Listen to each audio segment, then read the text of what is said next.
الحمد لله نحمده ونستعينه ونستغفره ونؤمن به ونتوكل عليه ونعوذ بالله من شرور أنفسنا ومن سيئات أعمالنا من يهده الله فلا مضل له ومن يضلل فلا هادي له ونشهد أن لا إله إلا الله وحده لا شريك له ونشهد أن سيدنا ومولانا محمدا عبده ورسوله أما بعد قال الله تعالى في كلامه المجيد فأعوذ بالله من الشيطان الرجيم بسم الله الرحمن الرحيم واعبدوا الله ولا تشركوا به شيئا وبالوالدين إحسانا وبذي القربى واليتامى والمساكين والجار ذي القربى والجار الجنب والصاحب بالجنب وابن السبيل وما ملكت أيمانكم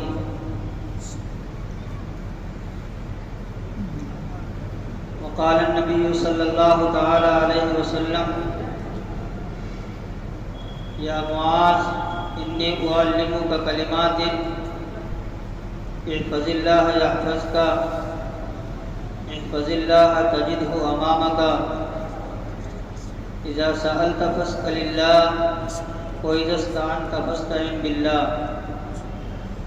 واعلم أن الأمة لو اجتمعت على أن ينفعوك بشيء لم ينفعوك إلا ما قد كتبه الله لك ولو اجتمعوا على أن يضروك بشيء لم يضروك إلا ما قد كتبه الله عليك رفعت الأقلام وجفت الصحف أو كما قال صلی اللہ تعالی علیہ وسلم۔ محترم حضرات، بزرگوں اور دوستوں، دینی اور ایمانی بھائیوں،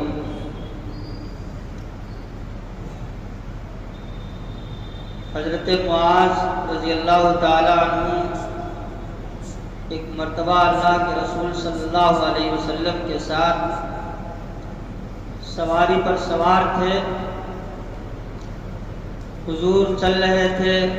حضرت معاذ کو خطاب کر کے فرمایا، آواز دیا یا معاذ۔ حضرت معاذ نے فرمایا لبیک یا رسول اللہ وسعدیک، اللہ کے رسول میں حاضر ہوں، میری خوش بختی ہے، میری خوش نصیبی ہے کہ میں اس وقت آپ کے ہمراہ ہوں۔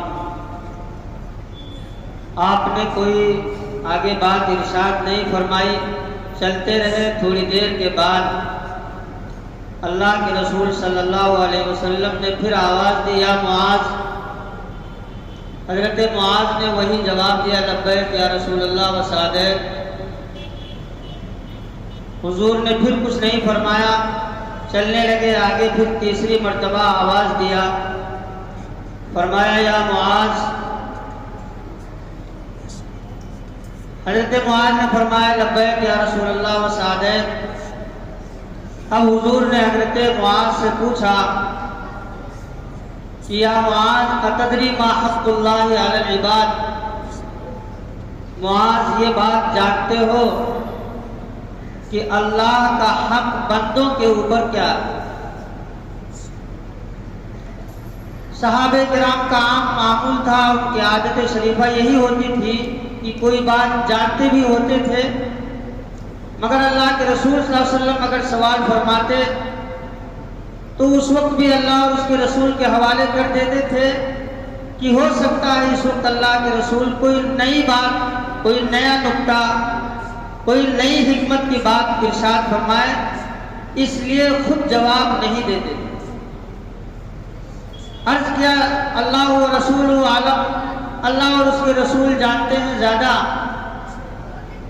حضور نے فرمایا کہ اللہ کا حق بندوں پر یہ ہے کہ بندے اللہ کے ساتھ کسی کو شریک نہ ٹھہرائیں۔ اللہ کی الوہیت میں، اللہ کی ذات میں، اللہ کی صفات میں کسی کو شریک نہ ٹھہرائیں۔ اور پھر اس کے بعد اللہ کے رسول نے فرمایا، پوچھا کہ پھر یہ جانتے ہو کہ بندوں کا اللہ پر حق کیا ہے؟ حضرت معاذ نے اس مرتبہ بھی وہی عرض کیا، اللہ و رسول عالم۔ حضور نے ارشاد فرمایا کہ جب بندے اللہ کا حق ادا کر دیں تو بندوں کا اللہ پر حق یہ ہے کہ اللہ اپنے بندوں کو کبھی بے یار و مددگار نہیں چھوڑتا۔ اللہ کبھی ان کو رسوا نہیں کرتا، اللہ ان کو عزت سے سرفراز کرتا ہے، اللہ ان کو سربلند کرتا ہے۔ یہ بندوں کا اللہ پر حق ہے۔ اسی آیت کی طرف اشارہ ہے، وَاعْبُدُوا اللَّهَ وَلَا تُشْرِكُوا بِهِ شَيْئًا۔ اللہ تعالیٰ نے بندوں کے حقوق بھی واضح فرما دیا کہ بندوں کے بندوں پر کیا حقوق ہیں، بندوں کا اللہ پر کیا حق ہے، اللہ کا بندوں پر کیا حق ہے۔ جب حقوق ایک دوسرے کے ادا کیے جاتے ہیں تو معاشرہ میں صلاح پیدا ہوتی ہے اور صالحیت پیدا ہوتی ہے، معاشرے میں اتحاد اور اتفاق پیدا ہوتا ہے۔ اور جب حقوق تلفی کی جاتی ہے، حق مارے جاتے ہیں، حقوق دبائے جاتے ہیں تو ایک دوسرے کا آدمی دشمن بھی بن جاتا ہے، ایک دوسرے سے ناچاکی اور اختلافات پیدا ہوتے ہیں۔ وَاعْبُدُوا اللَّهَ، اللہ تعالیٰ نے اس آیت کے اندر صاف طور پر ارشاد فرمایا کہ اللہ کی پرستش کرو، اللہ کی بندگی کرو، اللہ کے سامنے سرنگوں ہو، وَلَا تُشْرِكُوا بِهِ شَيْئًا، اللہ کی ذات میں، اللہ کی صفات میں کسی کو شریک نہ ٹھہراؤ۔ اور ایک ایمان والے کی اور مومنانہ شان یہی ہے کہ بندہ جب اللہ کا ہو جاتا ہے تو پھر وہ کسی لومۃ لائق اور کسی ملامت کرنے والے کی اور کسی دشمن کی کوئی پرواہ نہیں کرتا۔ اللہ تعالیٰ نے قرآن کریم میں جا بجا اپنے محبوب محمد عربی صلی اللہ علیہ وسلم کو دشمنان دین کی مخالفت اور ان کی ایذا رسانیوں پر تسلی اور آپ کو دلاسا دیتے ہوئے اللہ تعالیٰ نے ہمیشہ اپنے محبوب کو فرمایا کہ بس ایک کام کرو، صبر کرو، اور یہ آپ کا کچھ بال بیٹا نہیں کر سکتے، اور آپ کو لاکھ یہ گزند اور تکلیف پہنچانے کی کوشش کریں، آپ کو کچھ نقصان نہیں پہنچا سکتے، اس لیے کہ آپ کی پرورش، آپ کی دیکھ ریکھ، آپ کی حفاظت میری طرف سے ہوگی۔ فَإِنَّكَ بِأَعْيُنِنَا، آپ میری نگاہ میں۔ حضور صلی اللہ علیہ وسلم کی نگرانی اور حفاظت تو ہوتی ہی تھی، اللہ تعالیٰ اپنے مومن اور محبوب بندوں کی بھی کفالت اور اس طرح سے حفاظت فرماتے ہیں۔ وَاعْبُدُوا اللَّهَ وَلَا تُشْرِكُوا بِهِ شَيْئًا وَبِالْوَالِدَيْنِ إِحْسَانًا، ماں باپ کے ساتھ انسان کا حسن سلوک ہو۔ ماں باپ دنیا میں آنے کا ذریعہ بنے۔ اللہ کے حق کے بعد اس کائنات میں، اس دنیا میں اگر کسی کا حق بنتا ہے تو وہ ماں باپ کا بنتا ہے۔ ماں باپ کے حقوق ادا کیے جائیں، ماں باپ کی خدمت کی جائے، ماں باپ کے ہر دکھ سکھ میں شریک رہا جائے۔ وَبِذِي الْقُرْبَى، اور رشتہ داروں کے ساتھ بھی حسن سلوک کرنے کا اللہ تعالیٰ نے حکم دیا۔ اس وقت بہت لمبی بات نہ کر کے اشارہ کرتا ہوں کہ اماں عائشہ صدیقہ رضی اللہ تعالیٰ عنہ پر جب منافقین نے ایک موقع سے تہمت لگائی اور اس موقع سے اللہ کے رسول صلی اللہ علیہ وسلم پر بھی غم کے پہاڑ ٹوٹ رہے تھے، اماں عائشہ صدیقہ رضی اللہ تعالیٰ عنہ کی طبیعت پر جو بن رہی تھی، جو گزر رہی تھی، وہی سمجھ۔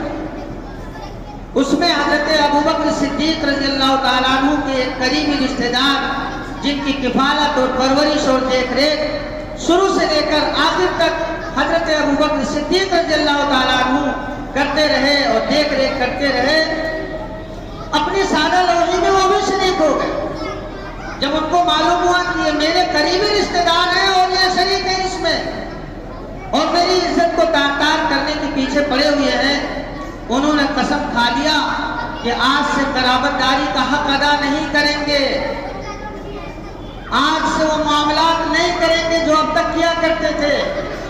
اللہ تعالیٰ نے اماں عائشہ صدیقہ رضی اللہ تعالیٰ عنہ کی برات بھی نازل فرمائی، اور اسی صورت میں اللہ تعالیٰ نے اس حکم کو بھی نازل فرما دیا کہ جن اہل فضل نے، جن کرم والوں نے، جن لوگوں نے اپنے قرابت داریوں کے ساتھ یہ معاملہ کرنے کا، یہ معاملہ نہ کرنے کی قسم کھا لی ہے، چاہیے کہ وہ اپنی قسموں کو توڑ دیں۔ وَلَا يَأْتَلِ أُولُو الْفَضْلِ مِنكُمْ وَالسَّعَةِ أَن يُؤْتُوا أُولِي الْقُرْبَىٰ وَالْمَسَاكِينَ وَالْمُهَاجِرِينَ فِي سَبِيلِ اللَّهِ وَلْيَعْفُوا وَلْيَصْفَحُوا أَلَا تُحِبُّونَ أَن يَغْفِرَ اللَّهُ لَكُمْ۔ رشتہ داروں کا ایک حق ہے۔ ہر جمعہ کے روز منبر رسول سے خطبہ ثانیہ میں آیت پڑھی جاتی ہے، إِنَّ اللَّهَ يَأْمُرُ بِالْعَدْلِ وَالْإِحْسَانِ وَإِيتَاءِ ذِي الْقُرْبَىٰ۔ رشتہ داروں کے ساتھ قرابت داری کا اور ان کے حقوق ادا کرنے کا اللہ تبارک و تعالیٰ تم کو حکم دیتا ہے۔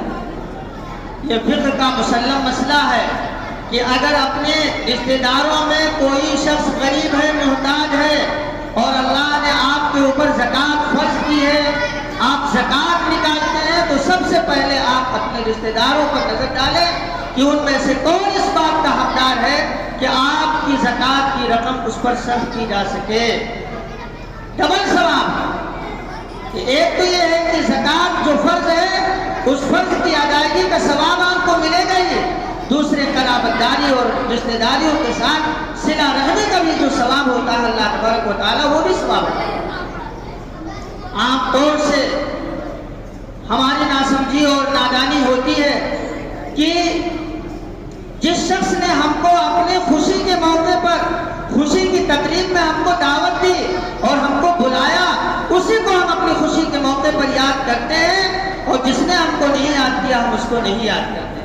حالانکہ اللہ کے رسول صلی اللہ علیہ وسلم کی تعلیمات، آپ کی شریعت اور آپ احکام اسلام یہ نہیں ہے۔ اللہ کے رسول نے تو صاف ارشاد فرمایا کہ جو تم کو کاٹ رہا ہو، جو تم سے کٹ رہا ہو، اس سے جوڑو، اس کو جوڑو، سلمن قطع واعف عمن ظلمک۔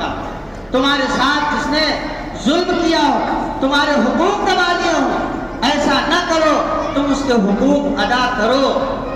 وَأَحْسِنْ إِلَىٰ مَنْ أَسَاءَ إِلَيْكَ، جو تمہارے ساتھ بدسلوکی کرے اس کے ساتھ حسن سلوک سے پیش آؤ، اور رنجشوں کو، چپکلشوں کو اور آپس کی دوریوں کو ختم کرنے کا یہی ایک طریقہ ہے۔ بزرگوں اور دوستوں، یہ وقت اور یہ حالات جو اس وقت چل رہے ہیں وہ اس وقت مسلمانوں کے بیدار ہونے اور جاگنے کے چل رہے ہیں۔ اگر مسلمان اور اسلام کے ماننے والے اس وقت نہیں جاگے تو پھر کبھی نہیں جاگے۔ آپ حضرات جو اس وقت اس زمانے میں جو ذرائع ابلاغ ہے، جو میڈیا ہے، اخبارات ہیں، ہر ایک جڑا ہوا، کسی کے سامنے کوئی بات مخفی نہیں ہے۔ ابھی کچھ دنوں پہلے ایک رپورٹ، ایک خبر آئی تھی کہ دشمنان دین مسلمانوں کی نسل کشی کرنے کی تیاری کر رہے ہیں۔ نسل کشی، میں سمجھتا ہوں کہ نسل کشی یہ نہیں ہے آج کے اس زمانے میں کہ لوگوں کی گردنیں ماری جائیں گی، خوریزیاں ہوں گی اور لوگوں کو اس صفحہ ہستی سے مٹا دیا جائے گا۔ نسل کشی یہ نہیں ہے۔ نسل کشی یہ ہے کہ آنے والی نسل کو اسلام اور اسلامی تعلیمات سے دور کر دیا جائے۔ جو حالات چل رہے ہیں کہ لوگوں کو، اور یہ بات میں نہیں کہہ رہا ہوں، علامہ اقبال نے تو بہت زمانہ پہلے ایک شعر کہا تھا کہ افغانیوں کی غیرت دیتا ہے یہ علاج، ملا کو ان کے کوہ دمن سے نکال دو۔ یہ مدارس نہیں رہیں گے، علماء نہیں رہیں گے، اور اسلامی تعلیمات اور اسلامی تعلیم کے پڑھنے پڑھانے والے نہیں رہیں گے، لوگ خود بخود اسلام سے کر جائیں گے۔ اسلامی احکام کیا ہے، بندوں کے حقوق کیا ہیں، جینے کے طریقے کیا ہیں، خالق کائنات کے ہم پر حق کیا ہے، یہ ساری چیزیں صرف اور صرف اسلامی تعلیمات اور اسلامی درس دستگاہوں سے ہی مل سکتی ہے۔ یہ اس وقت جاگنے کا موقع ہے۔ اللہ کے رسول صلی اللہ علیہ وسلم نے حدیث میں ارشاد فرمایا، اتق اللہ حیثما کنت واتبع السیئۃ الحسنۃ تمحوها وخالق الناس بخلق حسن۔ اللہ سے جہاں بھی رہو ڈر کر رہو، اللہ سے جہاں بھی رہو ڈر کر رہو۔ ڈرنے کا یہ مطلب نہیں ہے کہ ایک آدمی جس طرح سے شیر سے ڈرتا ہے، ایک آدمی جس طرح اپنے دشمن سے ڈرتا ہے، ایک آدمی سانپ سے ڈرتا ہے۔ اللہ سے ڈرنے کا مقصد یہ نہیں ہے۔ ڈرنا وہ ہو جو عظمت کے ساتھ، ڈرنا وہ ہو، اللہ کا خوف انسان کے دل میں وہ ہو جو عظمت کے ساتھ۔ جیسے ایک چھوٹا سا بچہ اپنے ماں باپ سے ڈرتا ہے، ایک بچہ اپنے استاد سے ڈرتا ہے، مرید اپنے پیر سے ڈرتا ہے۔ اللہ کا خوف دل میں اس طرح سے بسایا جائے، مرید سمجھتا ہے کہ اللہ تعالیٰ نے میرے پیر کو اس مقام پر پہنچایا ہے، اس کو کشف بھی ہوتا، اس سے بہت سی کرامتیں بھی صادر ہوئی ہیں، میرے گناہ کا اس کو علم ہو سکتا ہے، میرے چہرے کو پڑھ کر کے وہ میری برائیوں کو سمجھ سکتا ہے، میرے گناہوں کو بھانپ سکتا ہے۔ اس لیے وہ ڈرتا ہے، بھاگتا ہے، اور ڈرتا ہے، سوچتا ہے کہ ایسا نہ ہو میرا گناہ واضح ہو جائے، ظاہر ہو جائے۔ بچہ اپنے ماں باپ سے ڈرتا ہے، شرارت میری شرارت اور میری بدماشی میرے ماں باپ کو نہ پتہ چل جائے۔ ایک طالب علم ہے، شاگرد ہے، اپنے استاد سے ڈرتا ہے۔ اللہ کا خوف دل میں اس طرح سے ہو کہ اللہ خالق کائنات بھی ہے اور ساری کائنات پر اس کی نظر یکساں ہے۔ اللہ کی نظر ساری کائنات پر یکساں ہے، اس سے کوئی چیز مخفی اور ڈھکی چھپی نہیں ہے۔ اتق اللہ حیثما کنت۔ یہ نہ ہو کہ آدمی جلوت میں ہو تو اللہ کے خوف کا اور اللہ کے ڈر کا دم بھرے، اور خلوت میں ہو جائے تو جو چاہے کر لے، جو گناہ چاہے اس سے بچنا چاہے بچ نہ سکے۔ اتق اللہ حیثما کنت واتبع السیئۃ الحسنۃ تمحوها۔ اور اگر کبھی کوئی غلطی صادر ہو جائے، کوئی گناہ ہو جائے، تو انسان اس پر خاموش نہ بیٹھ جائے، اس کے دل کے اندر ایک کوڑھن ہو، ایک چبھن ہو، ایک کسک ہو کہ مجھ سے اللہ کی نافرمانی ہو گئی، میرا مولا ناراض ہو جائے گا، ہماری آخرت بھی تباہ ہو جائے گی اور دنیا میں بھی ہم برباد ہو جائیں گے۔ جب تک اس توبہ نہ کر لے، یہی مسئلہ تھا۔ اللہ کے رسول صلی اللہ علیہ وسلم نے جن افراد کی تربیت کر کے جو ٹیم تیار کی تھی، جو جماعت تیار کی تھی، اس جماعت کے اندر اللہ کے رسول نے یہی کسک اور یہی چبھن پیدا کر دی تھی کہ اللہ کا خوف ان کے دل میں ہر وقت رہتا ہے، اور اگر کبھی غلطی سے کوئی گناہ یا کوئی خطا سرزد ہو گئی تو اللہ کے رسول کے دربار میں یا خود اپنے طور پر جب تک انہوں نے توبہ نہیں کر لیا تب تک ان کو اطمینان اور نہیں ہوا اور سکون نہیں ملا۔ یہ اتق اللہ حیثما کنت واتبع السیئۃ الحسنۃ تمحوها۔ اگر کبھی گناہ ہو جائے تو گناہ کے بعد فوراً توبہ کر لیں، توبہ گناہوں کو مٹا دیتی ہے، توبہ گناہوں کے لیے کریات ہے، توبہ گناہوں کے اثرات کو مٹا دیتی ہے۔ اللہ کے رسول نے فرمایا التائب من الذنب کمن لا ذنب لہ۔ توبہ کر کے جس نے گناہ سے توبہ کر لیا وہ ایسا شخص ہو گیا جیسے اس نے گناہ ہی نہ کیا۔ اور عقل مند وہ شخص ہے جو اپنی زندگی کا محاسبہ کرتے ہوئے جو عمل بھی کرے اس عمل میں اپنے آخرت کا فائدہ ہمیشہ پیش نظر رکھے، مقدم رکھے کہ جو عمل کر رہا ہوں میں، اس عمل میں میرا آخرت کے اعتبار سے کیا فائدہ ہوگا۔ والعاجز من اتبع نفسه هواها وتمنى على الله۔